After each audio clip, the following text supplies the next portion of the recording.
Assalamualaikum. We are from group HM2426C. We represent on topic additive. How will you use it in halal product? The food you eat can either be the safest and the most powerful form of medicine or the lowest form of poison. From Anne Wigmore. Food additives, whether natural or chemical, have been attractive for both the food manufacturers and users in this era when the public is more knowledgeable and concerned about what they eat. According to the World Health Organization (WHO) in 2018, a food additive is a substance that is added to food or beverages to maintain or improve the safety, freshness, taste, texture, or appearance of food or beverages. However, halal food manufacturing additive must be originated from halal sources and the processing must follow Islamic rules and regulations. It is critical to guarantee that food additives come from trustworthy sources and handled in accordance with halal standards. Eat of the excellent food we have provided for you. Surah Al-Araf, verse 160. The verse meaning is that the concept of halal food addressed in the Quran is linked to the concept of tayyib or good. Therefore, to avoid from food additive that we added doesn't follow Sharia law, firstly, we should following Malaysian halal food standard. The next one has a good quality of product because what is excellent for our body it is also beneficial for our minds and also spirit and thus for the development of good quality human being. Lastly, food is ingested must match the halalan toiban, a lawful and good quality food that follow requirements which include a holistic definition of quality that includes hygiene and sanitary, safety, and the permissible by Allah.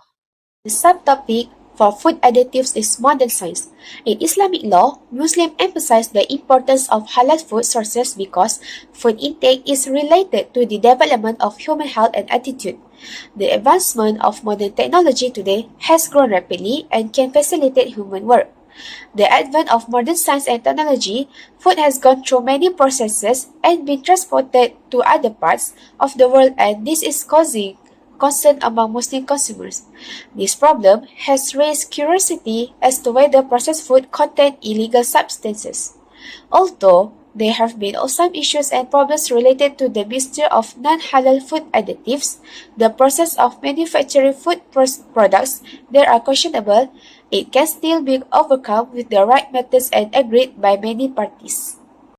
In numbers, E stands for Europe, are codes for substances used as food additives, including those found naturally in many foods such as vitamin C, for use within the European Union (EU) and European Free Trade Association (EFTA). E numbers represent specific food additives used by food industry in the manufacture of various food products. These E numbers have been formulated by the European Economic Community (EEC) and are universally adopted by the food industry worldwide. Food additives can be divided into several groups. So these are the categories food additives that used in the food products. Each categories had different functions. Assalamualaikum, my name is Nur Izzati and I will continue for safety assessment of food additive. Food additives are needed for the halal certification because they are often needed in the production process, which it has many complicated parts. The safety of food additive is determined by how much of the additional is consumed and how it affects individuals. Most of the time, data from animal experiments are used to estimate the safety factor of food additives. Halal quality of food additives depends on the national from where the raw component originate and the manner of the production. Food additives that have a questionable halal status is found during HFFIA investigation are as follows. Firstly is E542. It is made by cleaning up animal bones. It is used in detergent and other cosmetics. No one who is a vegetarian and a Muslim can take E542. Both from pig and cow are commonly used in their production. Next is camellia. It is a pigment and food coloring made from collagen, an extract from the dry body of the female insect. Many processed food like ice cream, yogurt, and cheese plate use it as a natural red food color. Lastly is E441. It is a gelatin, a type of protein that has been cleaned up very well. It can be dissolved in a clear, stick water or taken from the collagen tissue of many different animals. Gelatin is something that vegetarians cannot eat. It is a commonly ingredient in a gummy candy, marshmallow, ice cream, and yogurt made with a gelatin. Fish gelatin is other option for use in the production process.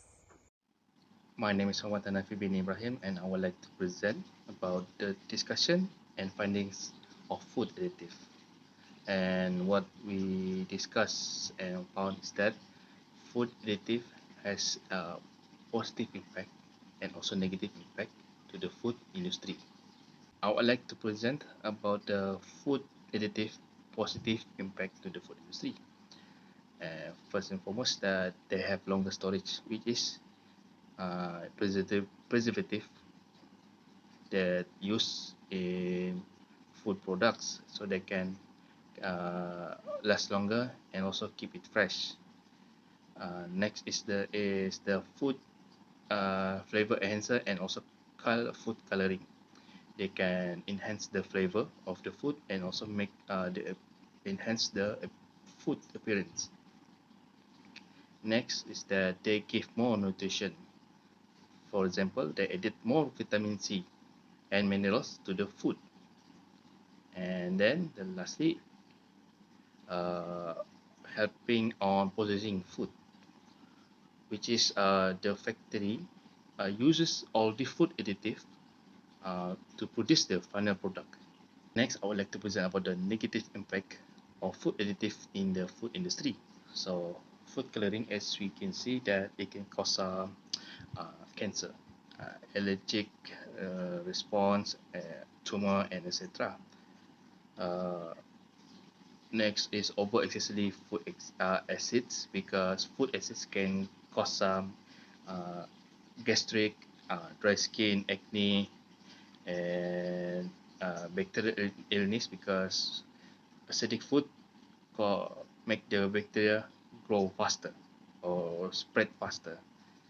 Next is the preservative. We can see that preservative can cause hyperactivity, uh, neurological damage, and cancer, because it has components like nitrates, sulfates, and etc. That's all from us. Thank you for listening.